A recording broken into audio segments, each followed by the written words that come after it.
Hello everyone, my name is Juan Jose, and today I'm glad to be speaking with a dear friend of mine, the Nicaraguan Olympic swimmer Miguel A Mena. We talk about discipline, talent, and his personality, so I hope you will enjoy this conversation as much as we did.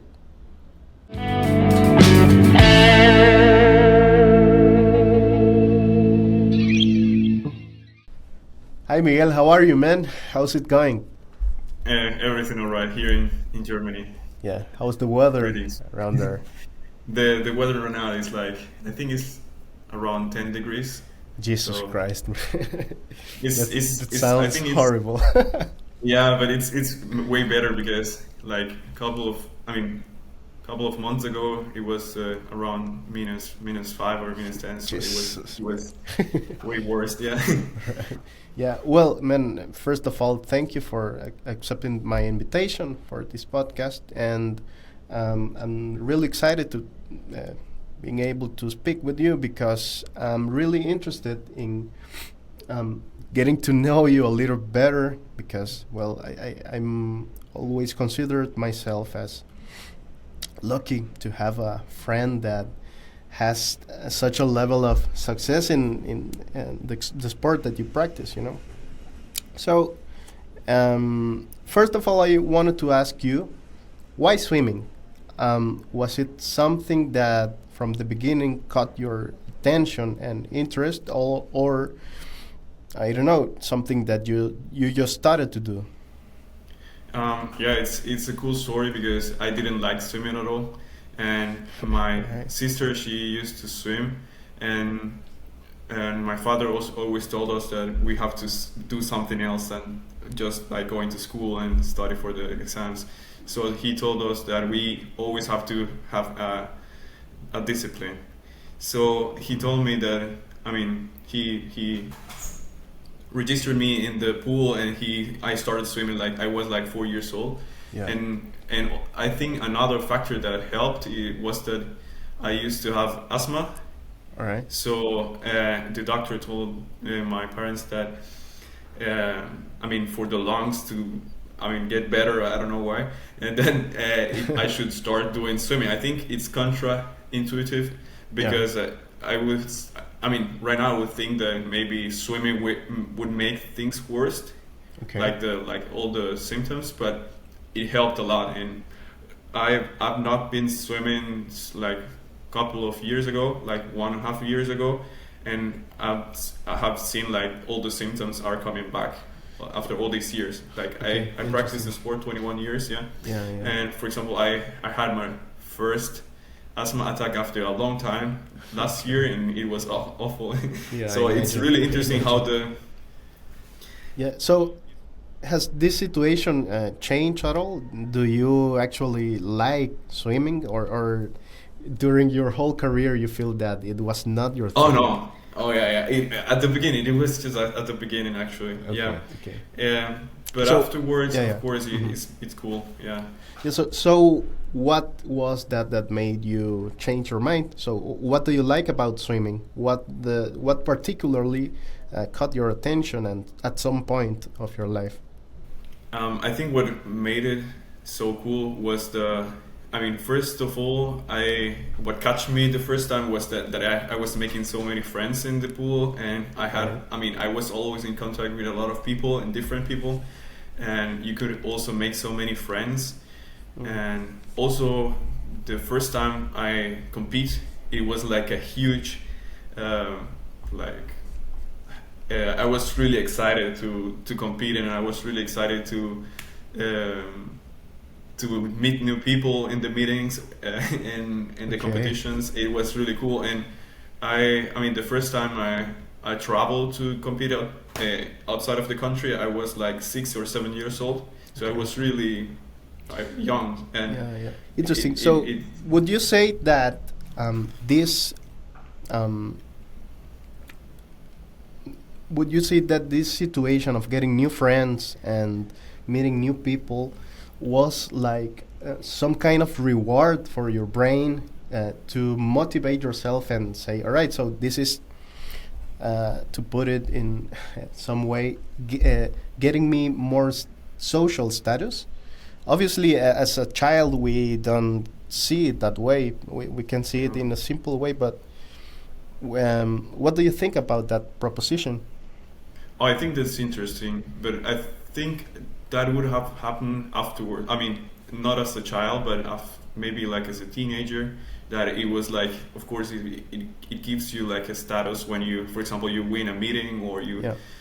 and that I think that would be a factor of course, but not as a child. I think as a child it was more like, oh, I'm excited to meet my friends from the pool or Alright. the friends from other Yeah.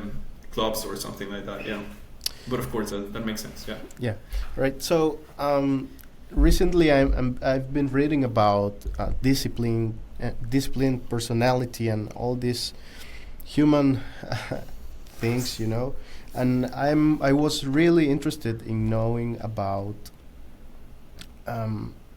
your case, specifically. I want to know what could be your definition of discipline. Well, I think discipline like summarizes in the fact that you have. I mean, you do the things that you're supposed to do, even if you are not willing to do it. You're doing it because you know it's good for you, or not even because it's good for you, because it makes you achieve your goals. And I think that's the. I would say that's the definition of discipline. Yeah. Right. So, as a funny anecdote, I remember that we shared some pools in Las Colinas and some Saturdays. Obviously, you were like 10 levels ahead of me. But I remember that I was there like at 6 a.m. and I didn't want to get into the water, I was some spoiled child and didn't have the discipline that you had. So I remember that that day your father came and called me and told me, get into the water. And I was like, yes, sir. Yes, sir. I will. So I was wondering about how important was your parents' discipline to make you be disciplined, Well, that's a really good question. I think that's one of the best heritage my father or my parents could have given me, because of course as a child I wasn't disciplined at all. I mean I think it's really hard for a child to be disciplined, because they cannot focus on the things that they should. They just focus on the things that they like, or they stop doing it. I don't know, it's like maybe a theory, but I know that as a child it was really hard for me sometimes to go to practice or do the things that I was supposed to do, to be better, to be faster. And of course my parents, but most of them, my father, he was always there pushing me. I think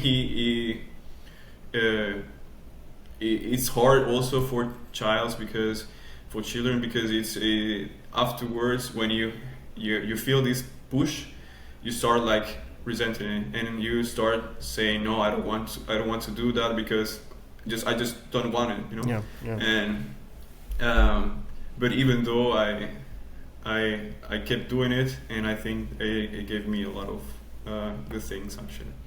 Right. So would you consider that you didn't have high levels of consciousness, meaning that you were a diligent child, and that you made everything in order, and you had it easy following orders and being disciplined? Yeah, I think that's also a huge part of being disciplined, because of course when you do a discipline, you have to follow orders, or you have to do the things that you're supposed to do. For example, even if it's not from my father, it would be from my trainer or from someone else. So it's an important part of being like the progress of the sport. Yeah. So you think that you were an energetic and normally undisciplined child, as we normal, right? Yeah, exactly. Yeah. I mean, I don't see myself like especially disciplined child. To tell you the truth, I think I was really. I mean, at the beginning, I was just a normal child, but I start seeing the results of being disciplined, and I liked it. I think that's a cool way to like sum the things up. Yeah. What about nervosism and confidence? Do you consider a nervous person or a confident person? That's an interesting question because, I mean, I feel like I've always been like a confident person. I mean, yeah, but right now that I'm in another country, I think it's. I mean, for example, the meetings here or meetings here or training here is completely different than in my country, and I think here in Germany, I would consider more like a not that confident person. Interesting. Yeah. But talking about your sport achievements, do you think that you got that confidence in practicing or in winning at competitions? Wow. Both, I think. Yeah, because like if you practice good, but afterwards you don't have any good results, then or your confidence drops off completely, and then. But if you go to practice and knowing that you haven't, I mean, if you go to meeting knowing that you haven't practiced like properly, then you probably won't feel that. I mean, that energy to say, okay, I'm gonna break a new record today or something like that. So it's harder to like achieve the goals that you have. Yeah. All right. So and that confidence. Do you think that swimming enhanced that confidence in you, and that it expanded to other areas of your life as a child or even as a teenager, so that the confidence you gained in swimming made you more confident in social situations, in the school or any other situation in your life? Yeah, I think so. Yeah, I would say so. Yeah, maybe if I wouldn't have this like preparation through swimming, it would have been harder to like move to another country or like do other things that I've had to go through. And I think that swimming has made a huge difference in that case. Interesting. So yesterday I was reading an article about the Polgar sisters. I don't know if you know that case. And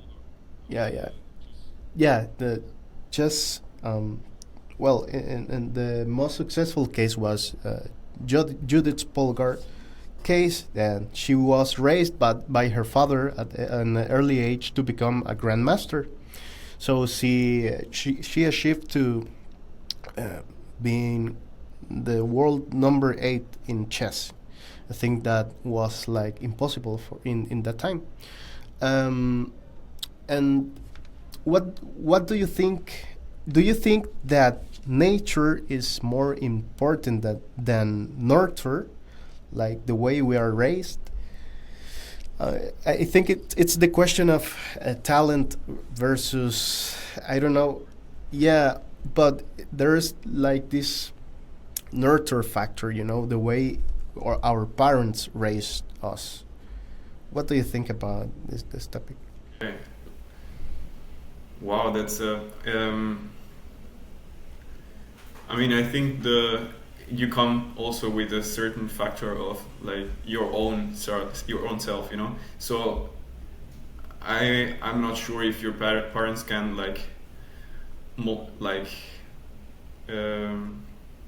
form you in any way. I think you come already with a form, right. And then your parents do with that form.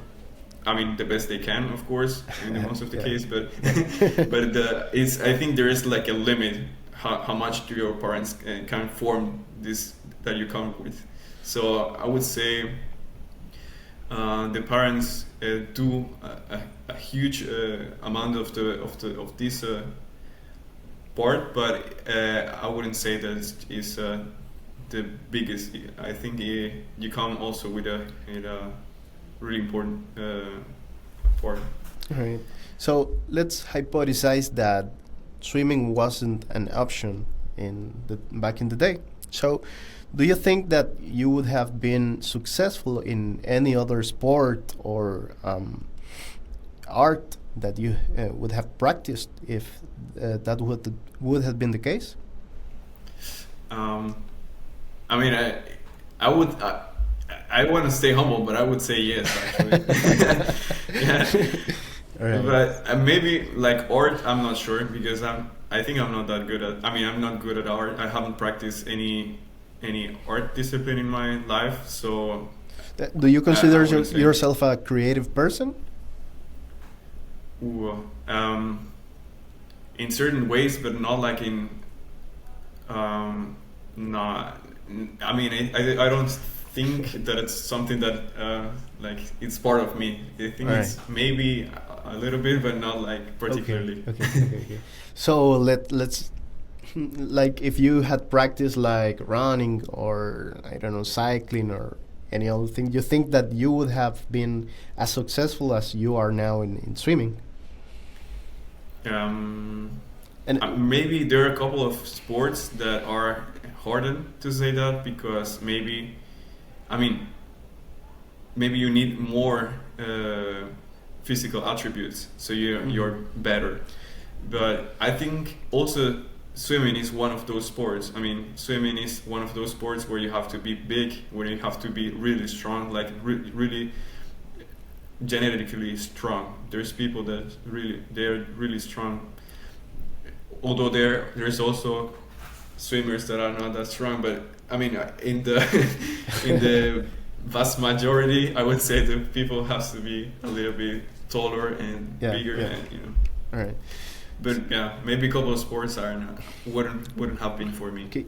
What about team sports? Do you think that you would have liked more to participate in a team sport rather than a solo sport? I think I mean I used to remember when I used to like wake up at 5 o'clock or something. Yeah. I used to think, oh man, why I didn't choose like volleyball or football? Maybe I would be sleeping right now and then I would have practice in 2 or 3 hours. I don't know, but I think it's really hard to tell because I practice like a time. I think we practiced together baseball. Yeah.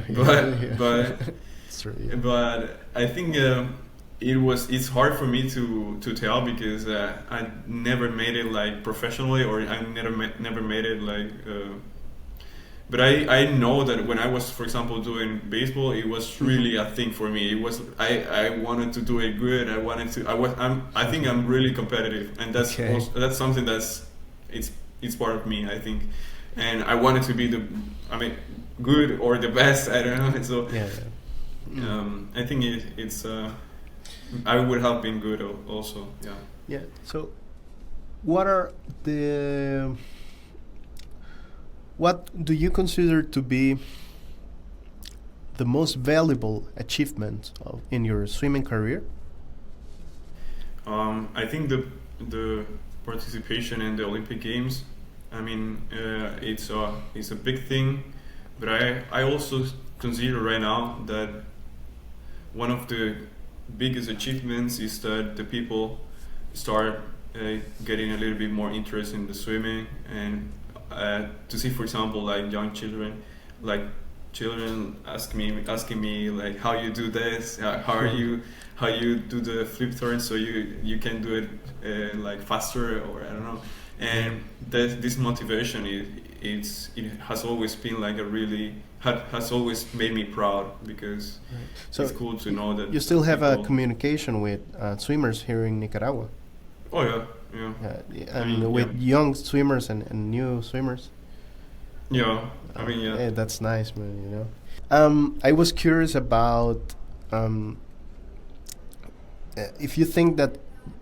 Well, it's kind of an obvious question, but what would be different nowadays in you if you hadn't practiced swimming? As a person, what do you think that your personality would be different now?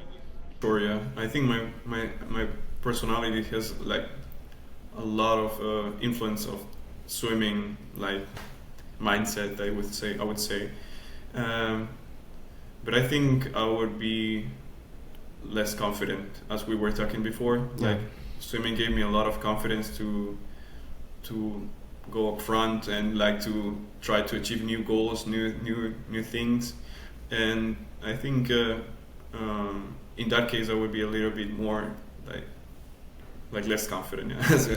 Right. But it's really hard to tell because I mean I right now I'm starting to learn how to live without swimming. All Because right. I've lived the most of my life with the sport.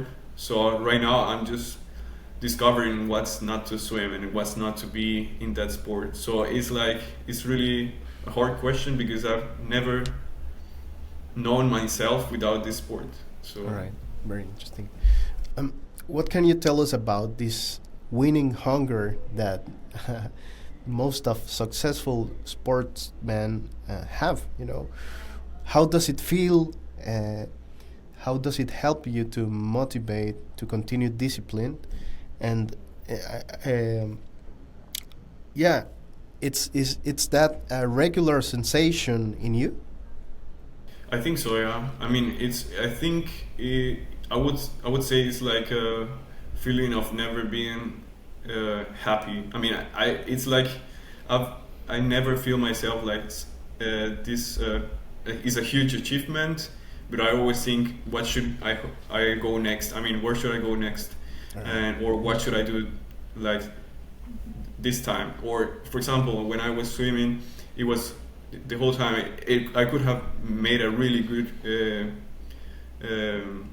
event, but I always thought, oh man, I could have made this flip turn better, or wow, why did I didn't do this, or and I was maybe doing every time like personal record or national record, Yeah. and I was always thinking, oh man, I didn't do this well, you know. It was always this feeling like I should have made this better, so I would have, I don't know, and Yeah, that's yeah. something that I can feel in every aspect of my Yeah. life So, actually. what's the negative part of this self pressure?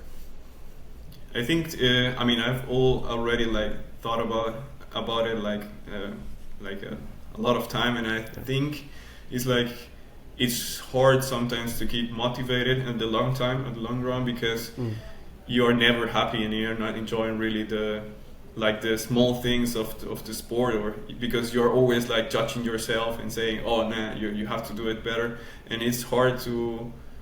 It's good at one part. I mean, you have to certainly be critic with yourself, but at the other part, it's like it doesn't allow you to enjoy the achievement of the goals, or enjoy those things. And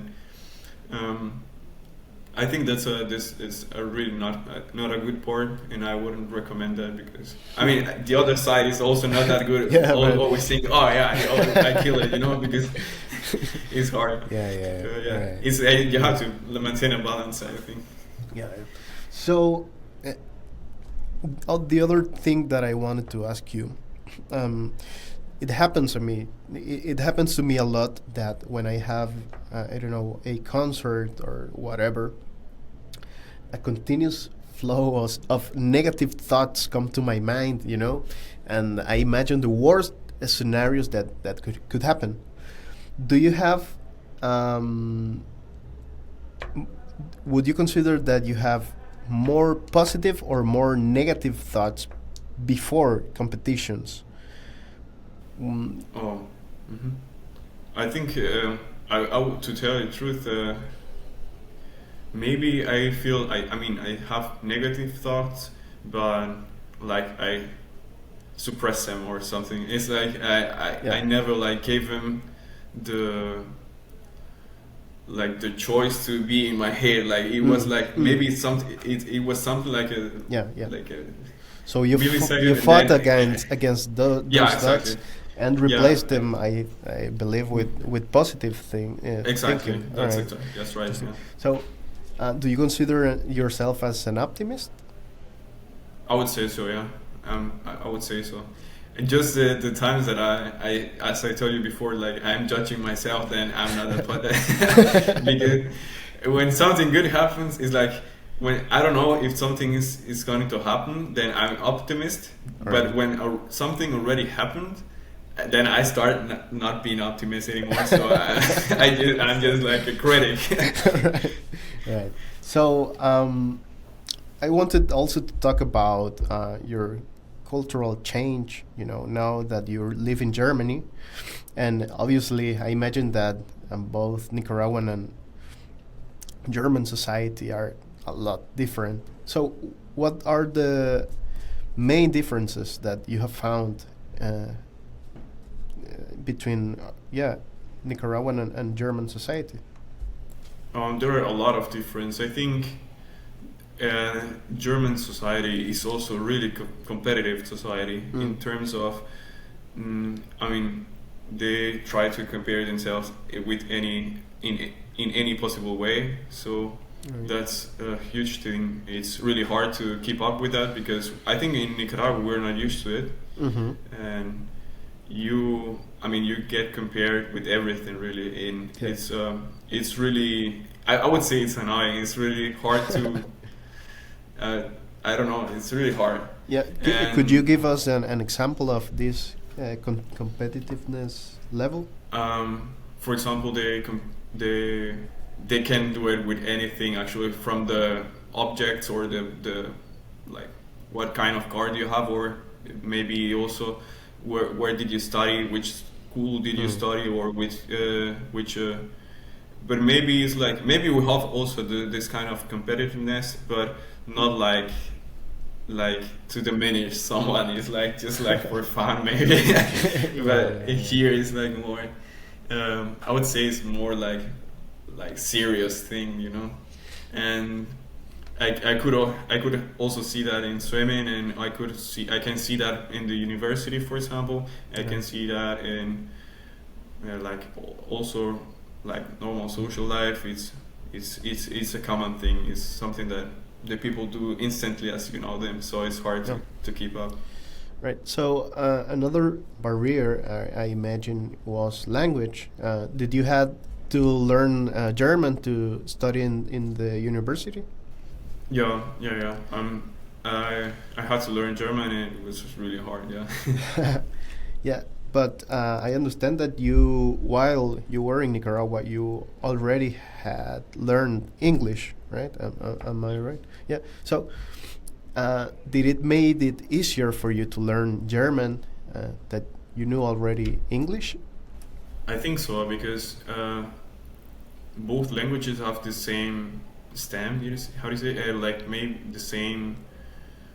Come from the same place. I don't know, like both are Anglic languages. I don't know the term, but so there are a couple of words that I would say are similar, or maybe the structure of the sentences are similar, but I think German is really more complicated than English. So right. I mean, it gave me like a good start, but afterwards it was hard. So, what gave you the confidence to start, speaking and having dialogues with other people in these other different languages? Was it necessity? Oh yeah, for sure. But for example, I made like A1 course here in in Nicaragua. I made a A1 course, and I think it's also something that I never had this I wasn't never afraid of like speaking, or I don't know.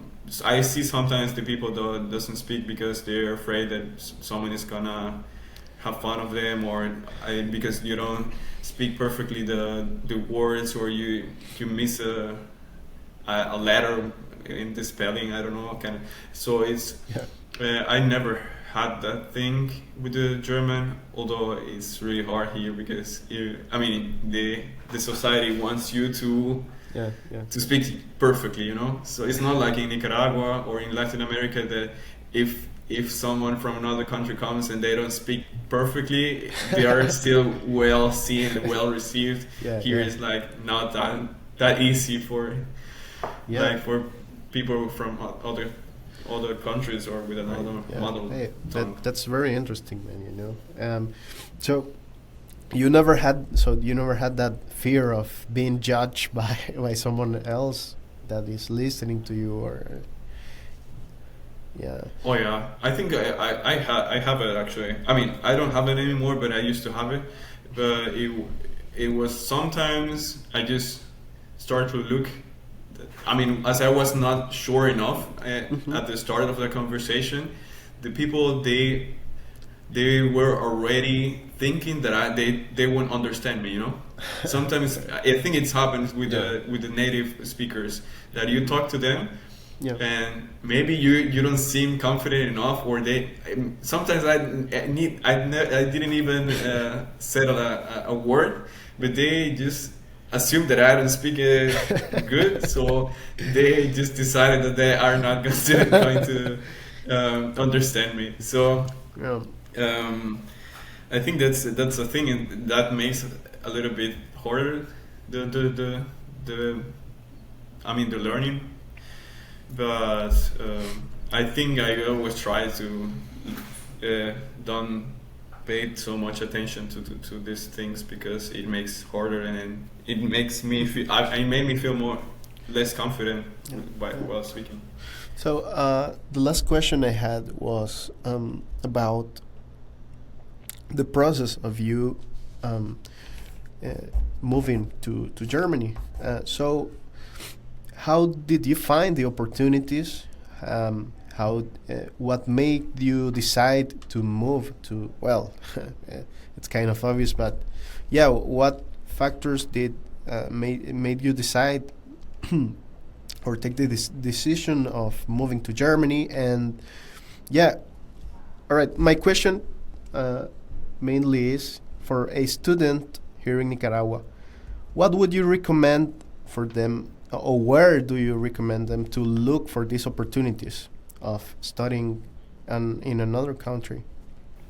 Yeah, so I decided to go to Germany because in Germany you have like almost free education. Like, yeah, the university is almost free. I mean, you just pay like 50 euros the semester, so like $60 a semester, so it's really cheap. And I think my goal was always to train and study in another country, because I think it was like a good goal, so I could also like achieve new goals in swimming and also like in the education.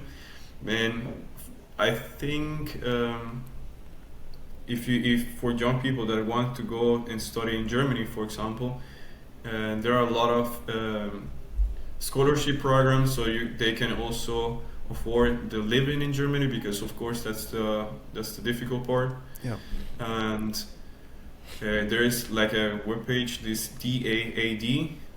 daad.com, and then that's really helpful for all people and all high school students, for example, so they can go and maybe apply for a scholarship, and then they can have a really good education and good opportunities for the future. Yeah. Right. Well, Miguel, thank you again for accepting my invitation, and I'm really glad we could talk once more, and I hope this is not the last time. And no, of course not, man. yeah, goodbye, man. Thank you for all watching, and see you next episode.